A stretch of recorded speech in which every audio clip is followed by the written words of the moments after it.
Nece rəhmlidir, nece amansız, nece mehribandır kadın yüreği. Sen onu sındırsan bil ki agansız, ağlayan kamandır kadın yüreği. Güldürsen ömürlük saadetindir, söndürsen yanmağı bir de çetindir.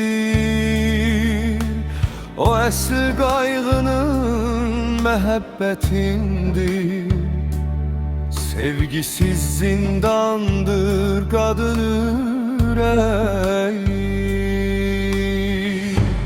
Daşı da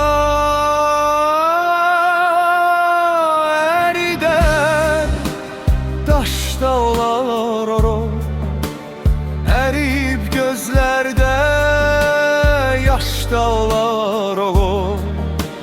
Bahar da olar o, kış da olar o. Damladı ümmandır kadın yüreği.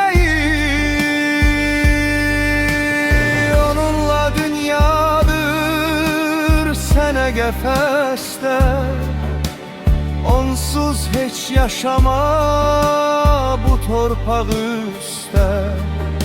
Seven bir yüreğe ahır nefeste, en güzel dermandı kadının yüreği.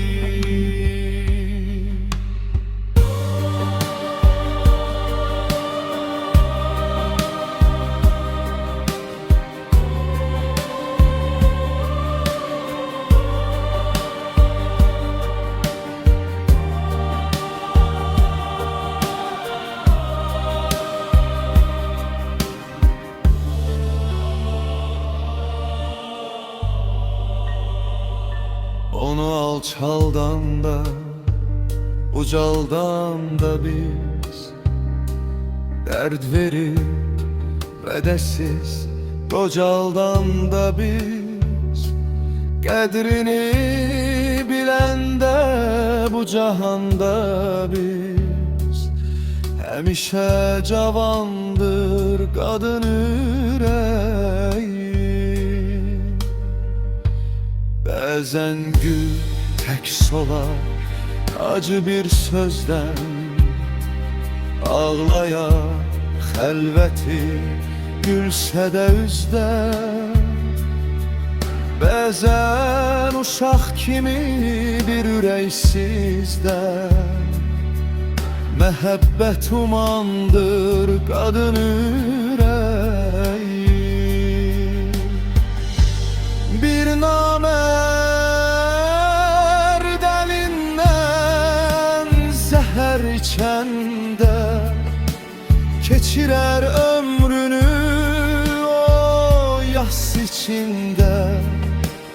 Bəzən ən qiymətli libas içində, nalədir, fəğandır kadın yüreği.